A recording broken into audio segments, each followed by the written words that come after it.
All right, we're back. Sorry, my camera died the previous night, and well, not the previous night. It's been a couple of nights, but yeah, my camera died. It just happens. Sony ZV-E10s are just terrible when it comes to overheating.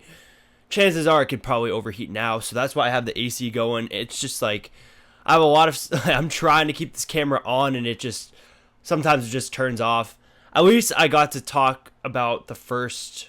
What did I talk about? I don't honestly even forget, but I know I talked about Paul George. I know I talked about Klay Thompson. Did I talk about anyone else?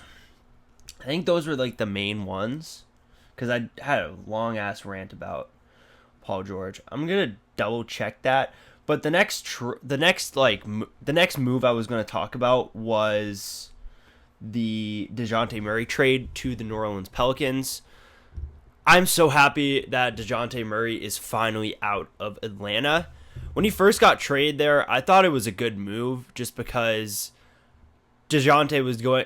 This is during his time in San Antonio. Dejounte was coming off his best season. He was an all-star. He just looked like an amazing point guard. In fairness though, he had the highest usage in his career, which makes sense because San Antonio was bad that year. But he showcased his ability with the ball in his hands, still showcased that defense. He was a great player. I don't know exactly what his stats were at that time, but he was an all-star, so he deserved it in that time. So when he went to Atlanta, obviously everyone knows that Trae Young is not the best defender. So what the trade was at that time, it helped alleviate or I guess not alleviate, but it helped Trae Young not have to carry the ball all the time. Dejounte Murray could be used as a secondary playmaker and then provide that defense in the front court. Back court. So I thought it was a good trade at the time, but it just never worked out. Using Dejounte Murray as the secondary ball handler just did not work for the Atlanta Hawks. When he did have the ball, his efficiency went down, and so did his scoring. So it just did not help out. Defensively a little bit it helped out, but at the same time, Trae Young still has to guard someone on the court. So it never really worked out for the Atlanta Hawks. So it made sense to trade him, and I think the Pelicans were a good team for him to go to there. So in the trade, the Atlanta Hawks acquired Dejounte Murray, and then they ended up giving up Dyson Daniels, EJ Liddell, Larry Nance, and Cody Zeller. Also, 2 future first-round picks. I don't know exactly what the picks are off the top of my head, but the big trade pieces, we'll see how those draft picks are. I don't really pay attention really in depth to the years and project, because a lot can happen in 2 years when it comes to draft picks. I don't want to keep giving this comparison, but look at the Brooklyn Nets and what they did during the Paul Pierce and Kevin Garnett trade. A lot can happen during that time. So first off though, how many picks did Atlanta give up for Dejounte during that trade? I want to say it was like 4, because that offseason was crazy. That was the same offseason Rudy Gobert got traded for 5 first-round picks. So they were giving out draft picks like crazy, buying teams. So I definitely don't think it was 2 first. I think it was more than 2 first-round picks. I want to say it was 4. A couple pick swaps. I don't necessarily know, but regardless, you get Dyson Daniels, who I'm not the biggest fan of Dyson Daniels. I'm kind of going all over the place. We'll talk about Dejounte Murray to the Pelicans first. I think this helps the Pelicans. I don't know how much it will help him. It makes sense. You're getting a ball handler, you're getting a defender, you're getting a good point guard to be the facilitator of this team. I don't. Let me look up his stats. Let me look up Dejounte Murray's stats real quick.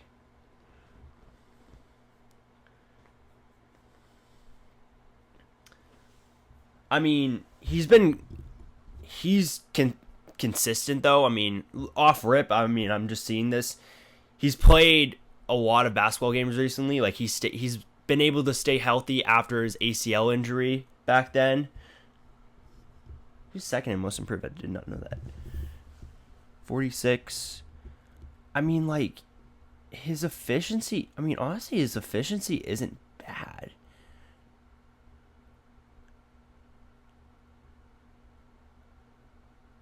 I mean, he didn't even play that bad either. I mean, he got 22 points last season, which is the highest he's had in his career. That was his career high. I don't even know. I mean, but during the games, it just never really worked out in Atlanta though with Dejounte Murray. He just never was able to play his. When I was watching, especially when I was watching the series the year previous between the Hawks and the Celtics, it just didn't. Dejounte Murray just did not play how Dejounte Murray usually plays, like he did in San Antonio, where when he got he's just not an off-ball player, and he got used as an off-ball player rather than just a secondary playmaker. When he did have the ball in his hands as the primary playmaker, he did his thing.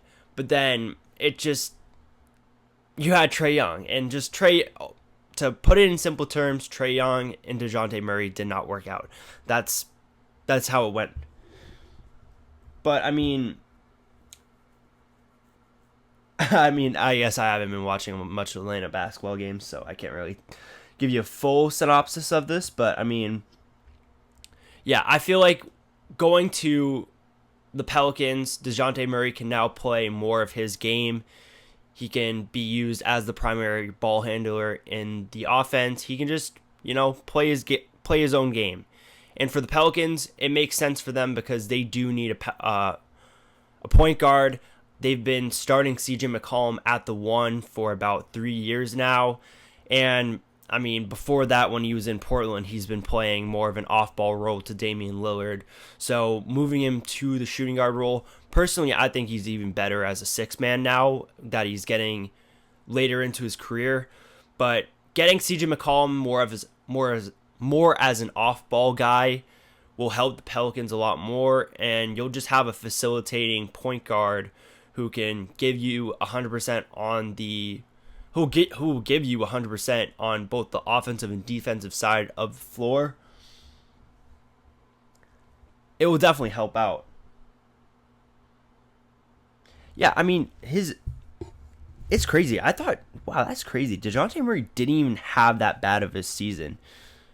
I mean, his efficiency isn't awful. Like 46% from the field. Jesus Christ. 46% from field. Oh my God, I cannot speak. 46% shooting. 36% 3-point shooting. What was his free throws? About nearly 80% from from the free throw line, while also averaging 22 points a game. How many games did Trae Young play though?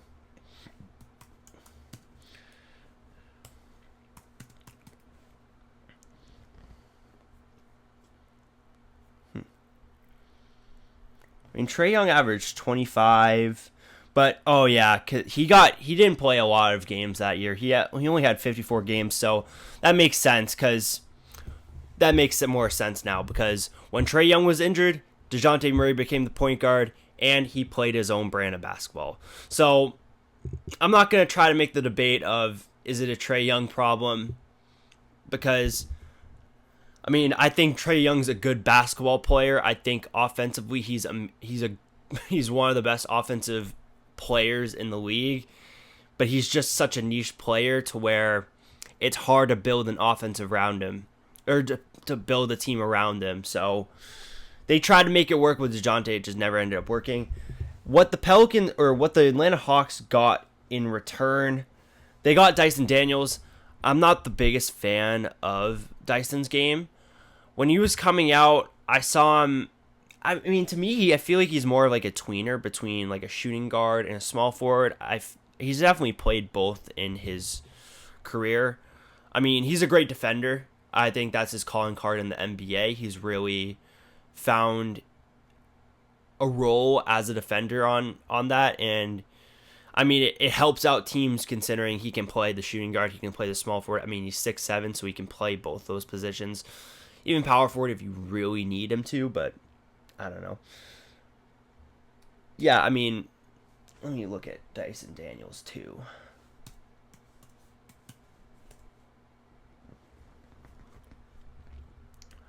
I mean, how many minutes has he played?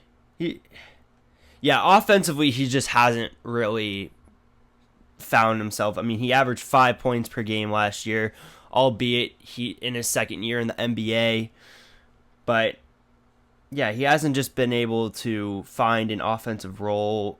I mean, yeah, 31% from 3 on 2 attempts. I mean, yeah, he really needs to, in order to really keep himself on the court, he needs to find an offensive role.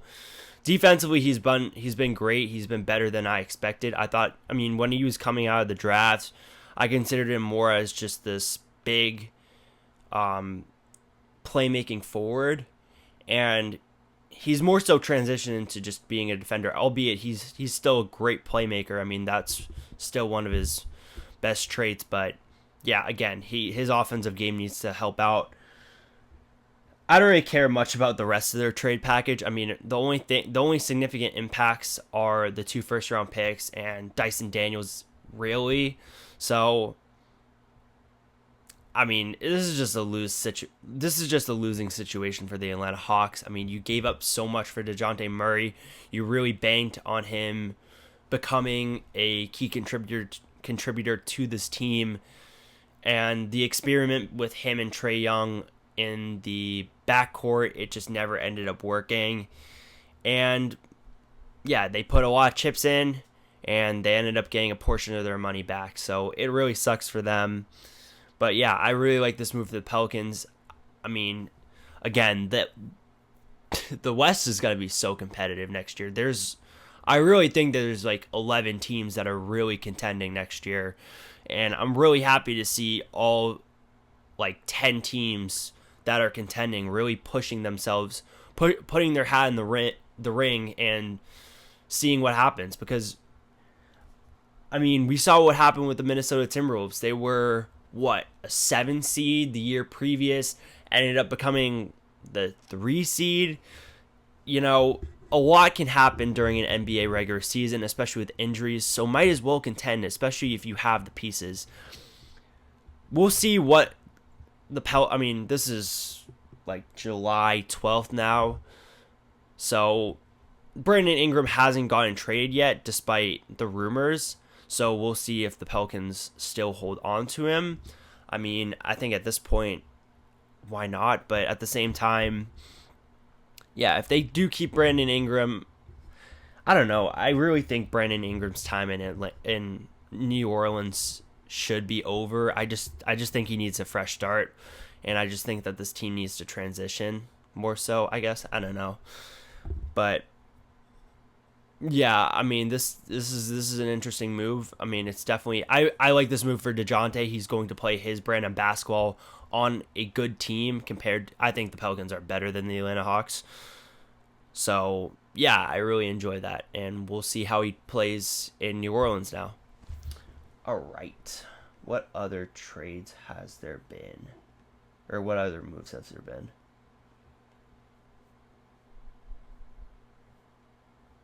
I feel like that's really it when it comes to moves. I'm just looking. I mean,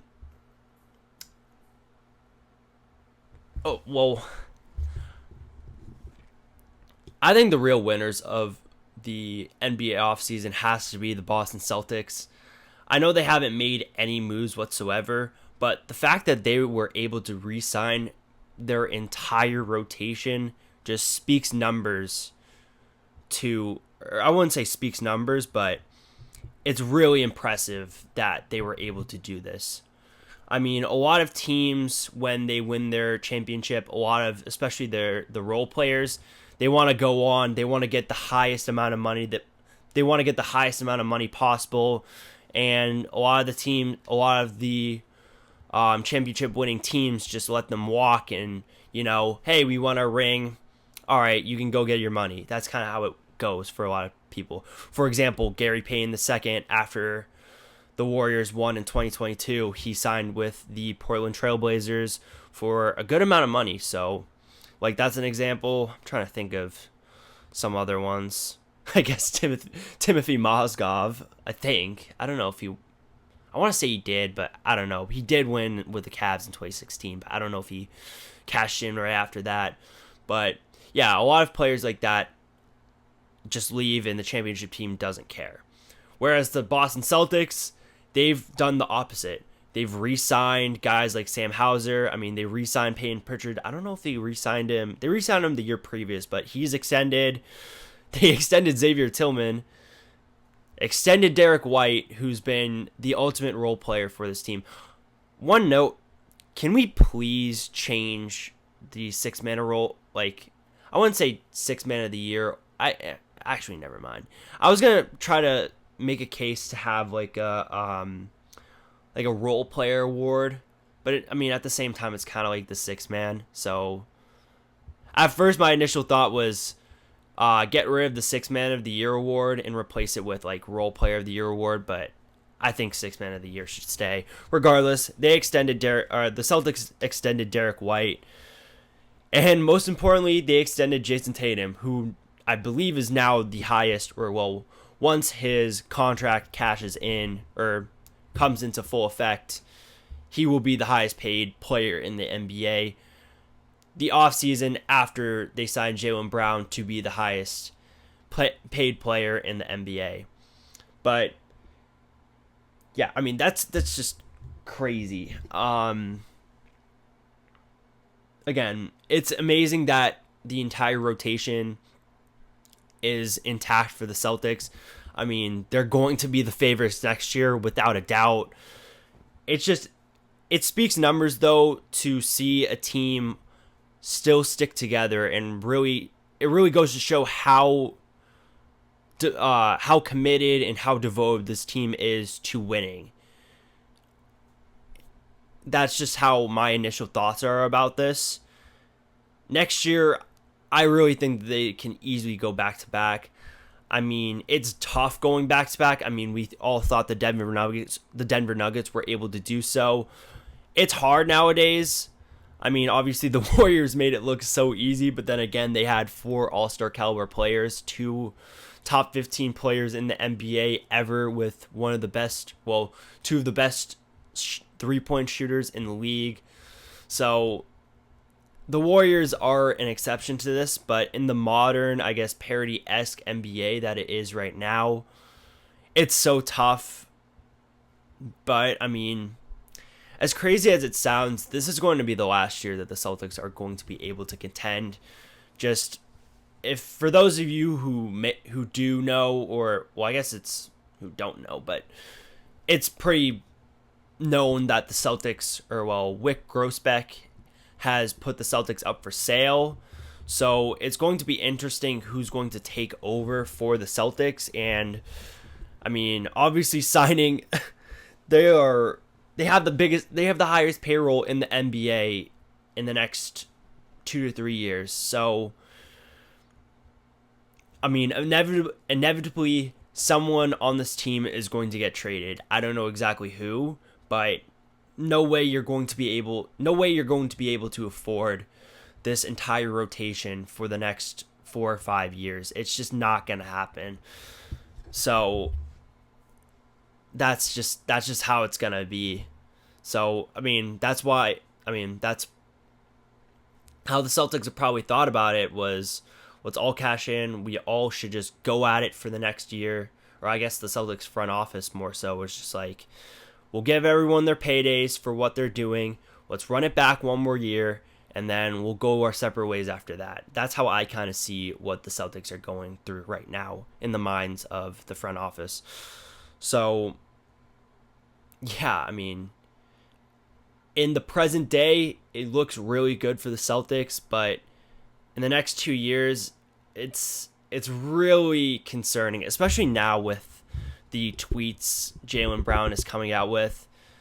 For not for those who don't know, but so Kawhi Leonard took himself off the Team USA team. I forget, was it he had like injury-ish or knee problems or whatever, something like that. He got replaced by Derek White, and that meant that Jaylen Brown was snubbed from Team USA. He had a couple of tweets about this, one being from Nike. I don't know exactly why. I think maybe it would have been like a shoe deal or something like that. But he also, I think it considering the timing, most people assumed it has to do with him being snubbed from Team USA. This type of headline has been news for the Celtics for so long, where it's, when is Jaylen Brown going to find his new team? Is Jaylen Brown ever going to be considered a number one option? This, that.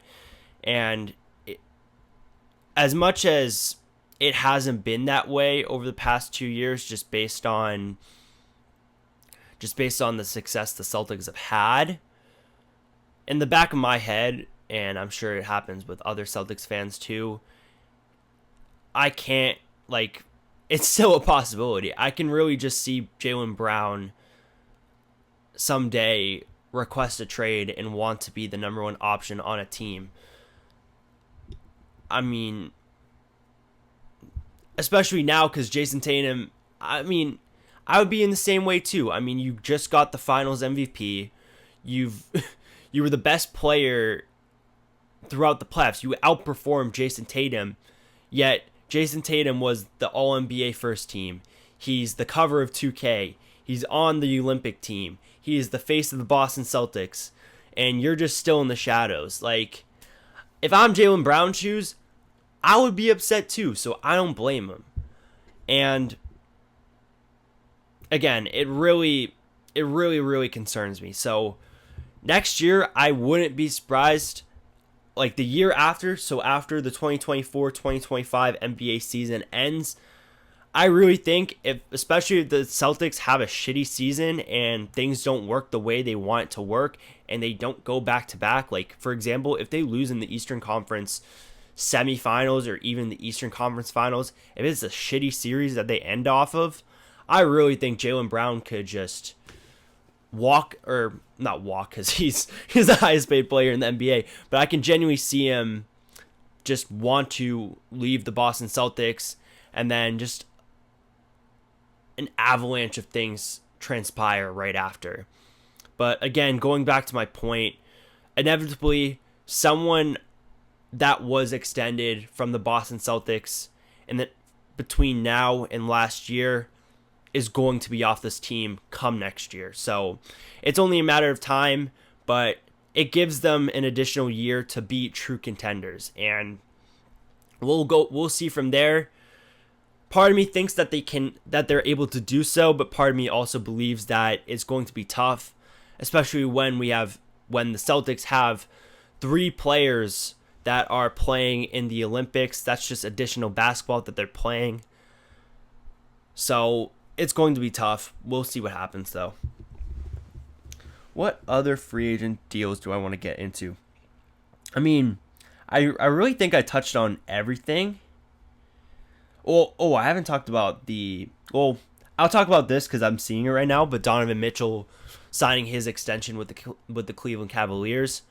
I'm really happy for Cleveland that they were able to extend Donovan Mitchell. I'm really happy that they've done that, especially with the series, with what happened during the playoff series when they lost to Boston. I just thought things weren't looking nice with them or looking good with this roster.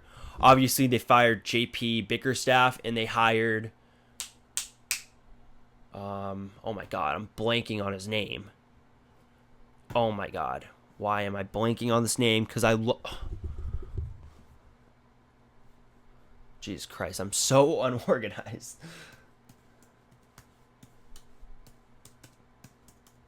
Kenny Atkinson. There we go. There. My gears are turning right now. Finally. Yeah, they hired Kenny Atkinson. I love Kenny Atkinson. He coached in Brooklyn during the very dark days that Brooklyn had, and he really helped this team kickstart into. Well, he turned a Brooklyn team that was the worst team in the league without a first overall pick into a playoff team. There was the D'Angelo Russell years, the early Jared Allen years. Like Kenny Atkinson, like he did a great job with that team. He did a great job with a team that had a very bleak future, and yeah, he coached his ass off. But then the first year, it was the first year of the Kyrie Irving and Kevin Durant era with the Brooklyn Nets.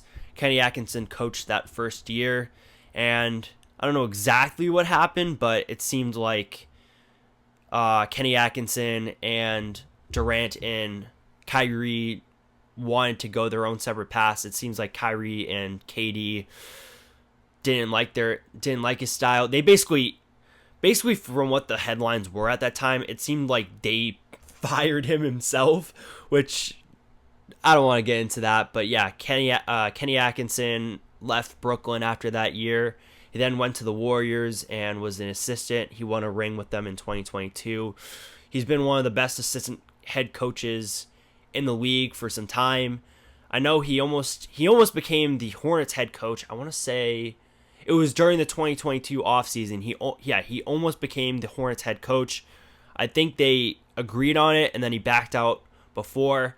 But now he's the head coach for the Cleveland Cavaliers, which I don't know exactly what the X's and O's are for Kenny Atkinson. I don't know what exactly. I'm not that into basketball fun. Like I don't understand that necessarily, but just going off of his resume, I mean, carrying just what he did in Brooklyn, carrying that D'Angelo Russell team to the playoffs. I mean, he's been a top coaching candidate for the past 3 years. So it really goes to show also that Kenny Atkinson has really been picking and choosing. He's been really selective when it came to which team he wants to coach. So it speaks numbers that he wants to coach a team like Cleveland. And right before Donovan Mitchell signed his extension, there was a clip on Twitter, or not a clip, but a picture on Twitter with Donovan Mitchell with Kenny Atkinson. So it really goes to show that Donovan Mitchell has the stamp of approval on Kenny Atkinson being the head coach of this team. And it seems like he's happy with what the Cavaliers have been doing so far. I don't know yet. We'll see. But yeah, I mean, considering what happened with the head coach, it seems like it prompted Donovan Mitchell to extend with this team, and it's great for the Cavaliers. I'm just happy to see the NBA just not be, oh, if you're not contending, you're automatically tanking. Like, I'm glad teams are taking chances now, regardless of what their odds are. Like, a lot of people, as soon as the Cavaliers got eliminated, they were thinking, oh, Darius Garland's gone. Oh, Donovan Mitchell is going to the Knicks. Like, they thought this entire team was going to get blown up, and it's been the opposite of that. They've kept so far right now, their starting five is intact. And it's great to see. I mean, before I get into that, it's great to see, but at the same time, there are some moves that I believe the Cavaliers should have made. I think Jared Allen's time with this team is gone, yet the Cavaliers hired his first head coach in the league. So seems like Jared Allen is here for, I guess, until the trade deadline. We'll see. But yeah, we'll see what happens on the court, but I'm happy that Donovan Mitchell extended with this team. oddly enough, I mean, I still consider him a part. I still consider him more as a Utah Jazz compared to being a Cleveland Cavalier, but he's played his best basketball in the 2 years he's been with the Cavs. And again, it's happy to see a small market get a great young talent like Donovan Mitchell to help out this team. So, yeah, I'm happy about that. Who else?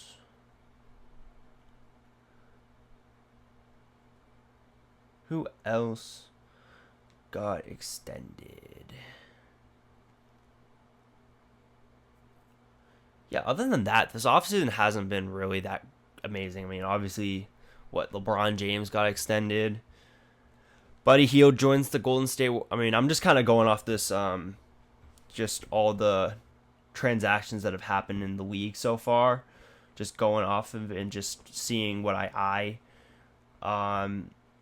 One of them, I guess, Buddy Hield, who signed with the Golden State Warriors, who was a part of the sign and trade in the Klay Thompson trade, which is interesting. I mean, Buddy Hield has been known as a three-point shooter his entire career. He's not going to fill the shoes of Klay Thompson, but I guess it's the closest thing possible. So, I don't know. I don't know how I feel about that. I mean, I guess it's a good compensation considering they lost Klay Thompson, but it is what it is. Caleb Martin to the 76ers. That was interesting. I didn't even know Caleb Martin was a free agent. I mean, Caleb Martin has played a great role with the Miami Heat, just being, I don't even know what exactly his role has been, but I mean, defensively he's been great. He's been a great cutter. He's really, yeah, I mean, just, I don't even know exactly. I mean, obviously he's a great role player. He's been a great role player with the Miami Heat since being on the team. And he's just, I don't even know what.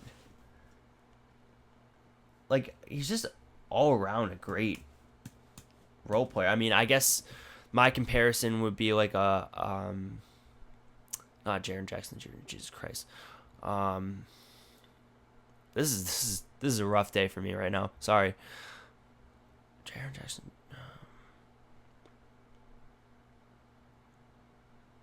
What is his name? Who just signed with the Clippers? Derek Jones Jr. There we go. I definitely need to be more prepared for my next podcast. Caleb Martin. So yeah, I mean, he averaged 10 points last year. What else? His 3-point. Yeah, 3-point wise, wasn't the greatest. He shot 35% from 3 on 3 attempts. Also 43% from the field. Average 27 minutes a game. So, I mean, yeah, defensively, that's mainly his calling card, I'd say. And he's able to, I mean, he's able to be more of a off-ball player. He makes great cuts. He's able to play defense. He's a great switch player. But yeah, I mean, getting a guy like that for the 76ers off the bench, great piece for them. I was shocked about this, but I think that's good. That's one of the more underrated free agency signings. So I'm happy about that. Miles Bridges re-signs with the Charlotte Hornets. Off the court, I'm not going to speak on what Miles Bridges has done, but I mean, getting 3 years, 75, or I don't know. He hasn't been. What did he average last year, Miles Bridges? I mean, he averaged 21 points, 7 rebounds, and then, Jesus Christ, he shoots a lot of threes. I did not expect that, but he shot 35% from 3 off 6.5 attempts. 46% from the field. Averaged 37 minutes a night. Jesus Christ.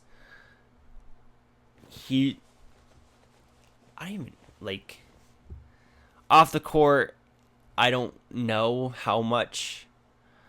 I mean, yeah, off the court, I'm not going to speak on that, but I mean, he's a very high volume scorer, so take that with a grain of salt. But I guess, sure, why not re-sign him, Charlotte? I guess I don't know. I don't think that pushes anything. Daniel Tice to the Pelicans. They get a backup center, I guess. Or, no, because I guess maybe it'll be your starting center. I don't know. Between him and the guy they got out of Baylor, Yves. I forget his last name, but yeah, Haywood Highsmith re-signed. I like Haywood Highsmith. He's been a great cutter for them. He's, again, in the short minutes he's gotten, he plays a good role, good defender.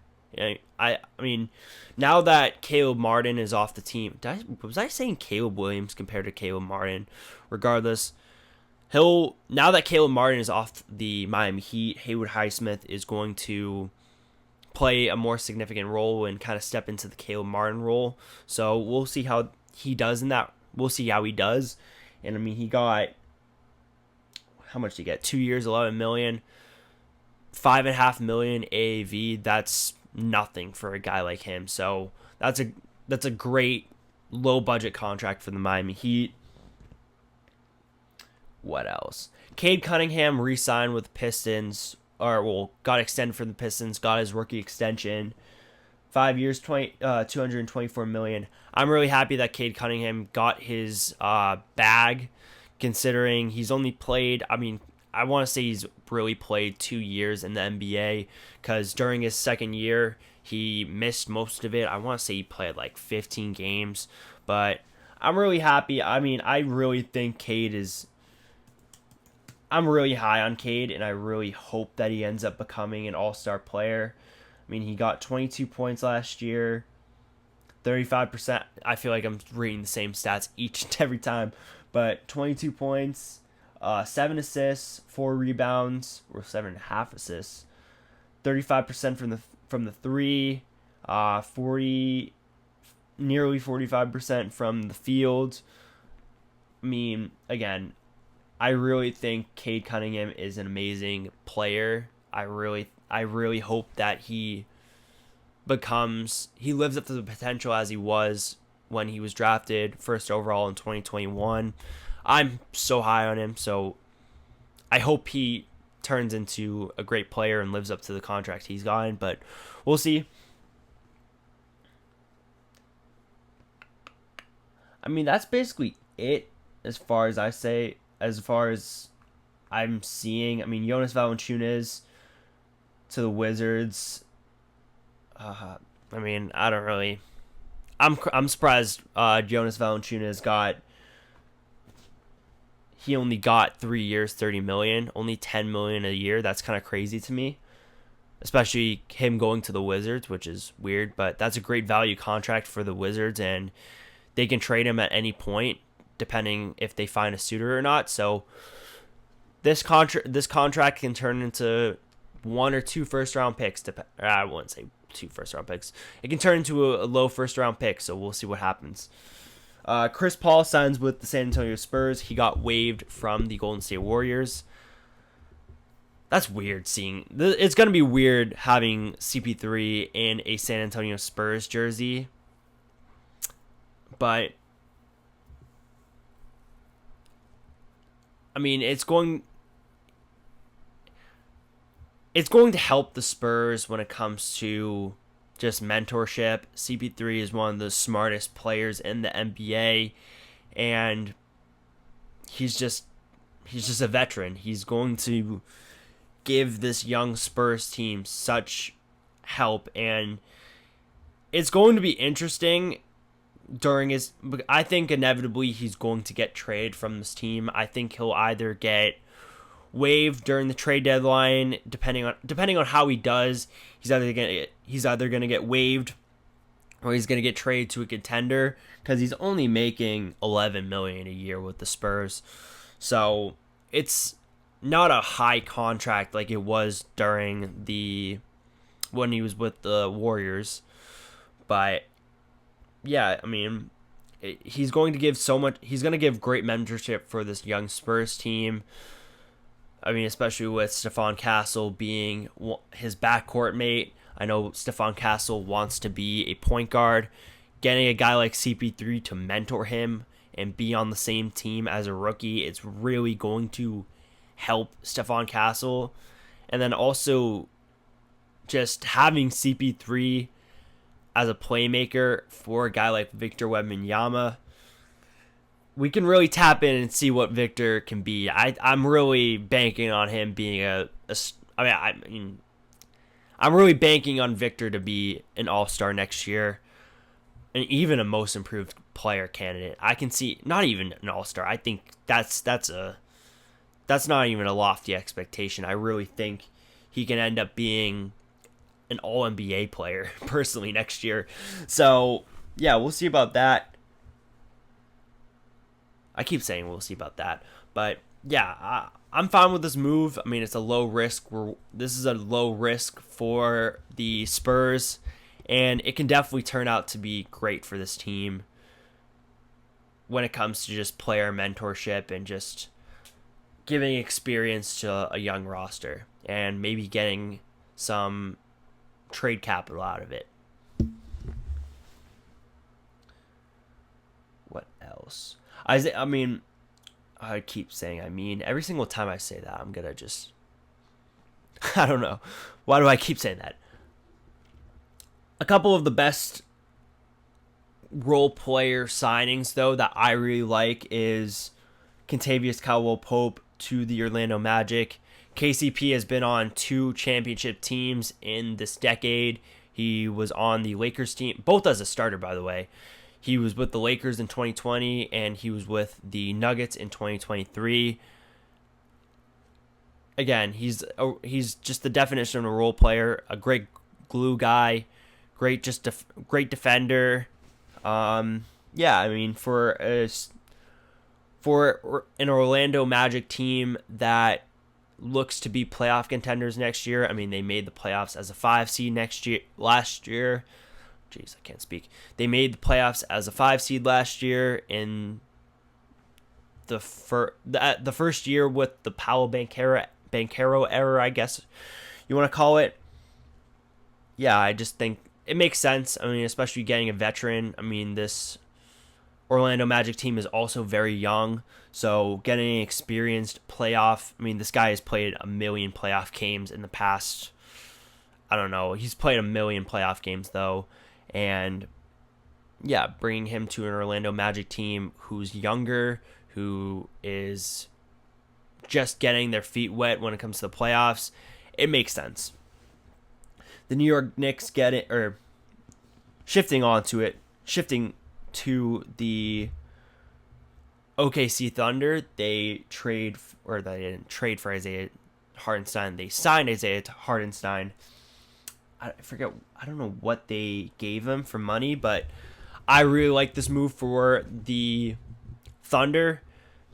Last year they had no centers besides Chet Holmgren, and obviously we know the downside of Chet size-wise. I mean, I consider Chet more so. I think Chet can more so play the 4 and then play the 5 in some scenarios in some 5-man sets, but I don't trust him to be a center.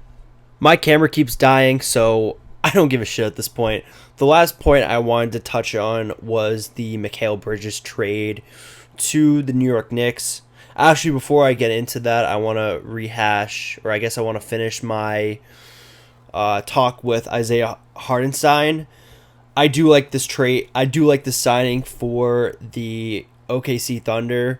I mean, as I was touching on before, they have Chet Holmgren, who more so played the 5, who was the primary 5 for this team last year. And obviously we know that Chet isn't the greatest when it comes to, or Chet doesn't have the greatest size at his height, so it really puts the Thunder at a disadvantage in the paint with that, despite Chet being a great fundamental defender. But it really helps Chet out getting a guy like Hardenstein. He was a great defensive anchor for the Knicks last year, especially when they had Mitchell Robinson out. Isaiah Hardenstein played the center position for them for the playoffs and most of last year, and again, he played amazing for them defensively. He's a great rebounder, great boxer, and so getting a guy like that on the Thunder, it helps them out a bunch. It really sucks though for the Knicks, because I mean, this is a good transition point for me, but it really sucks though for the Knicks because they don't have a center right now, really.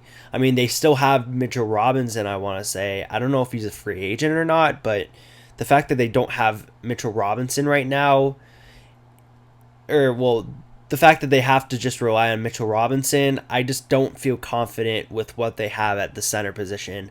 I mean, the only center, if Mitchell Robinson isn't on this team next year, they have to rely on Jericho Sims as their starting center because they've invested a lot on their small forwards. So I guess I'm going to transition into the Mikal Bridges trade, Mikal Bridges was traded from the Brooklyn Nets to the New York Knicks. Now the Knicks are the Villanova Knicks because they have Josh Hart, they have Jalen Brunson, they have Dante DiVincenzo, and now they infinity gauntleted Mikal Bridges.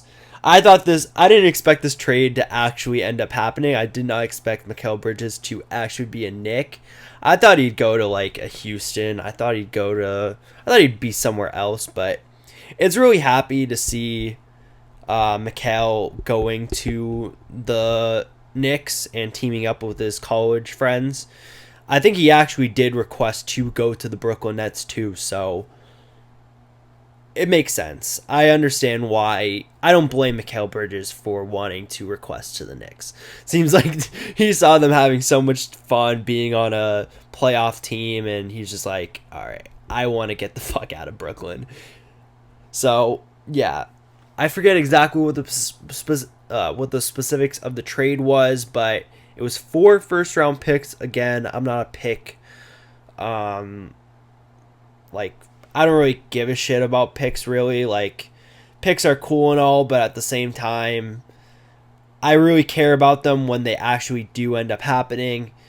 So, yeah, the Knicks gave up 4 first-round picks. They gave up Bojan Bogdanovic, and they also gave away Shake Milton in a sign and trade. So they signed Shake Milton, and then they immediately switched him they immediately traded him to Brooklyn. I keep saying I realize that I'm saying a lot, and I'm sorry about that. Yeah, you're getting Mikal Bridges for the Knicks, who he really fits the Thibs system because he hasn't missed a game in the NBA yet. So Thibs is salivating at the mouth already. The fact that you're getting a guy like Mikal Bridges to play the 3 for them, so it's going to help them out It's going to help them out defensively. Again, Mikal Bridges is a minutes eater. The New York, he fits. I keep saying fuck. Yeah, Mikal fits right at home with this Knicks team, just priding themselves at defense and giving it 100% on the court. I'm so sorry. During the playoffs, Thibs was making Josh Hart basically run laps. He played 48 minutes a night during a playoff game. So it's going to happen with Mikal Bridges, possibly during the playoffs. We'll see about that. Yeah, oh my God. It makes the Knicks a lot more scarier, and this team's just plus 100 chemistry now that Mikal is on this team. It's just, I was a little bit iffy on this trade at first. Like, I liked it in the sense that, yeah, you're teaming up the Villanova guys, but at the same time, I really think this Knicks team needs to focus on the 5 position. I don't really feel like the wing was such a big concern for the Knicks, because as much as you joke about having what's his name, as much as you joke about having Julius Randle, he's a what is he, a 2 or 3-time All-Star now, but he's an All-Star forward for your team regardless of how many bad games he has. For every bad game he has 5 really good games, and he really has been what kickstarted the Knicks to being a playoff team. So as much as Knicks fans shit on Julius Randle, you got to give him kudos. And then they also have OG Anunoby. So, I mean, oh my God. So, I mean, I keep saying,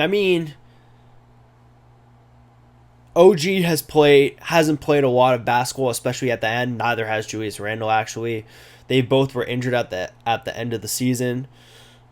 But you have both of them on your roster at the wing position. I know Mikal can play shooting guard, but I don't really like that for the Knicks. I honestly prefer Josh Hart being more, or not even Josh Hart. I prefer Dante DiVincenzo being there at the 2, just for spacing purposes. But yeah, I mean, starting for the starting 5 for me personally, right now it would have to be Jalen Brunson at the 1, either Josh Hart, or I think Josh Hart is 6-man though. I think Josh Hart's better put for the 6-man. Dante DiVincenzo at the 2, Mikal Bridges at the 3, and then. But then you don't want to. I don't think you should have OG be on the bench, but neither can you have Julius Randle. It's still. I mean, it's a good problem to have, but at the same time, I don't know what. They're going to have to do a lot of mismatching with their starting 5 to really figure it out, because again, with that logjam of forwards, it's just, I don't know what direction they're really going to go with it. I mean, God's sakes, they can also have Josh Hart play the 4. Josh Hart's a good rebounder, so they could have him play the 4. But, I mean, between Julius Randle and OG, I don't know who's actually going to start on this team.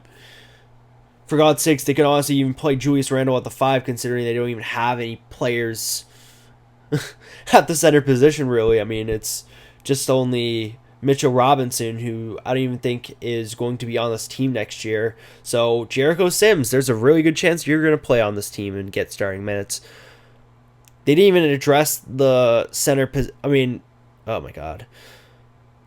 I thought the Knicks could have addressed the center position in the draft. They could have gotten a guy like Deron Sharp. I like Deron Sharp, but unfortunately Deron Sharp tore his Achilles. I'm really sorry for the guy. I hope he fully recovers, but regardless, yeah, Josh Hart, or not, why am I saying Josh Hart randomly? What was I about to say?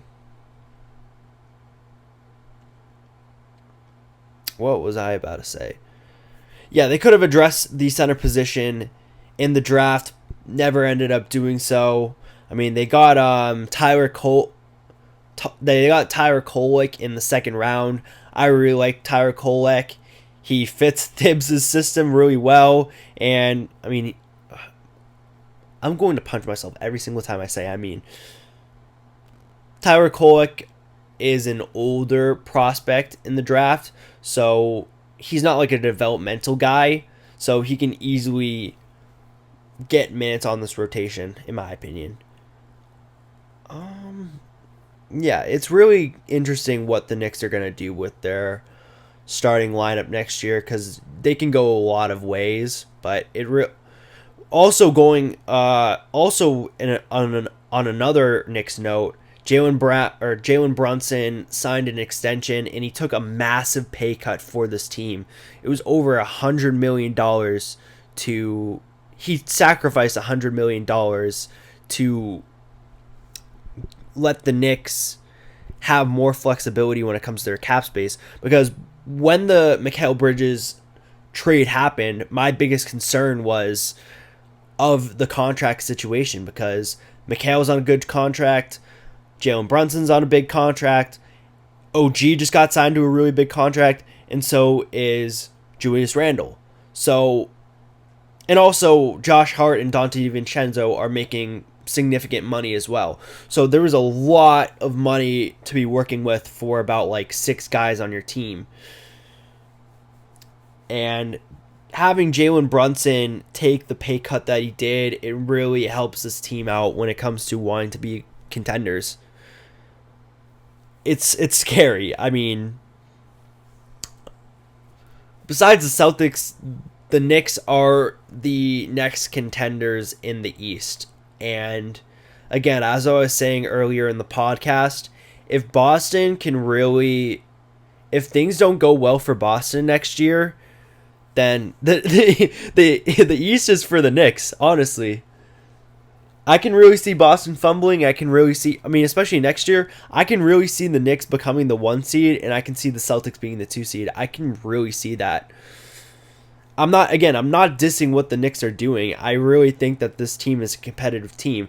If they really address the center position, then they are a scary-ass team. It sucks that they let go of Isaiah Hartenstein, though, so we'll see what happens, though. But that's basically the end of the offseason. There hasn't been that much that has gone on.